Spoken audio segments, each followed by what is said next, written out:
mostly on your own.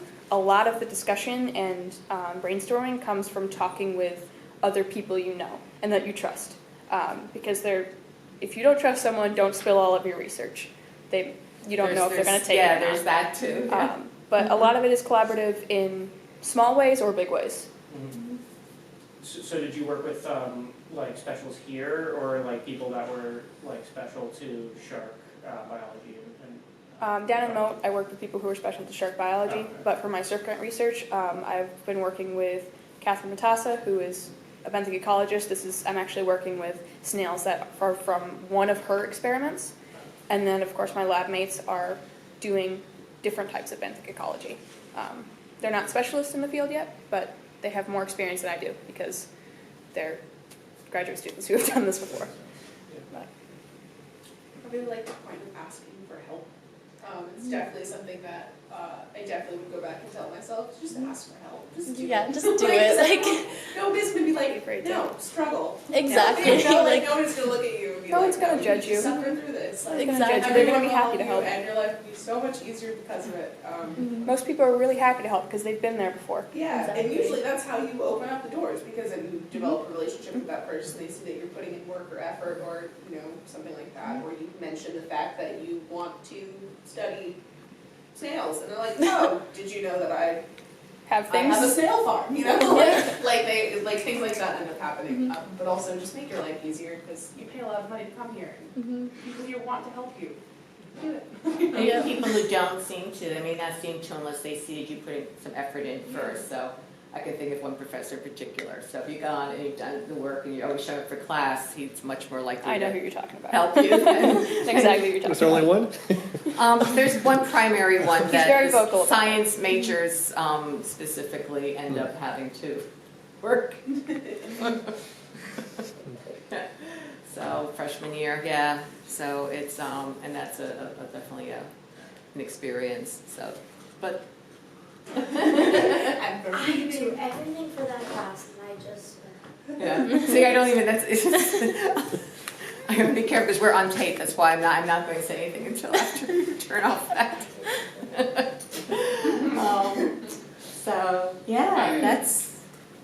Anybody else, Megan or Isabel? Anybody have any questions for the ladies?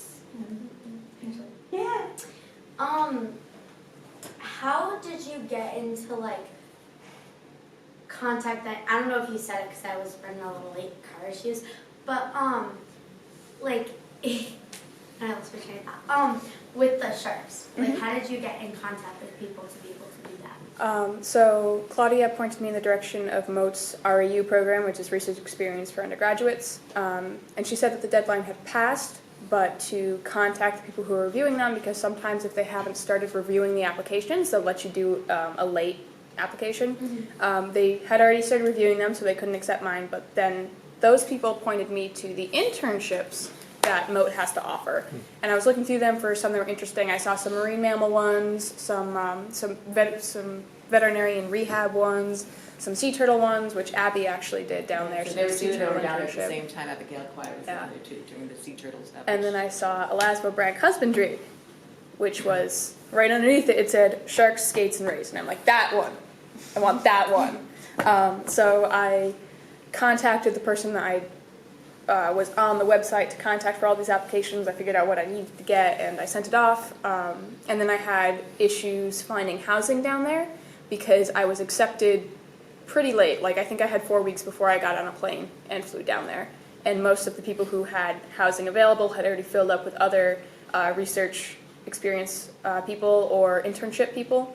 But my boss at Sea Grant, Sylvain, he knows someone down there named Jason who works in the dolphin department who had an empty room. So he contacted him and said, hey, one of my employees is going down to Moat and needs a place to stay. And he's like, yeah, I'll take her. I know you, you know her, it should be fine. So contacts. Yeah, just networking and connections. But yeah, I reached out to those people. That was a crazy time. That was It was crazy. Big Annalee jumping way out of her comfort zone. Never flew before this. I flew alone, had a layover at the Atlanta airport, which is the biggest one in the U.S., I went down to Sarasota. I've never been out of Connecticut that far before. The farthest I've been is Quebec, but that was for a field trip in middle school, so I was not prepared. I had to do everything myself. I didn't have a car, so I walked for my groceries. I had a lot of different things that were brand new, and I was away from everyone I knew for 3 months because Abby and I had very different schedules. I didn't make friends until the very end. It was an amazing experience, and I did so many new things. I was very scared going into it. I was a lot more confident coming out of it. Yeah, it was a big I was much more outgoing when I came back up here. I'm like, I want to tell everyone about this. I feel so much better about myself for doing this. And I got slapped by a nurse shark, which was fun. But one of my friends down there, there was a PhD student who was also doing work down at Moat, and I got to help out with her and some of her stuff. And we did blood draws on nurse sharks. And while we were putting one back into the tank, we always watch out for the tails because they flop over the net. He went like this and struck her from here all the way across her chest, and she had a perfect tail imprint for about 5 minutes. And she was laughing so hard from it, and then afterwards she had a little dot that stayed for like a couple hours until it went away. But there was some really cool stories from down there. I learned a lot of things from down there, and I got to swim with whale sharks down there. And it's probably Exciting. supported your conviction to still pursue this research? Yeah. So having the surf grant research solidified me wanting to do research, specifically research, and having this Moat internship solidified me wanting to stay in the science field and keep in contact with scientists, whether it was specifically with shark scientists, whether it was from a policy perspective or a research perspective. So the combination of these two experiences made me realize, yep, what I wanted to do originally is what I want to do now. Okay, well, kind of covered a lot. You guys can hang out for the next 15 minutes to the end, or you can go unless you have anything else you want to add, Sarah. Sarah's usually really quiet. Yeah. No, I think I'm all set, yeah. Okay. I think that was, what about you guys yourselves? Is there anything you wish you knew now toward the end of the semester that you didn't know at the beginning of the semester? I don't know. I'm looking at you because Megan. Oh wait, what was the question? I think you should again? count on you to Answer the question answer. again. Okay, if you say the question again, I'll answer. Okay, is there, so I asked them, what would they tell their freshman selves is, but even after just a few months of first semester, there's things you can already look back at and say, okay, this is stuff I wish I knew at the beginning of the semester that I've learned since. Is there anything at this point now? Or is it too soon? No, I mean, it's not too soon. Like, I wish,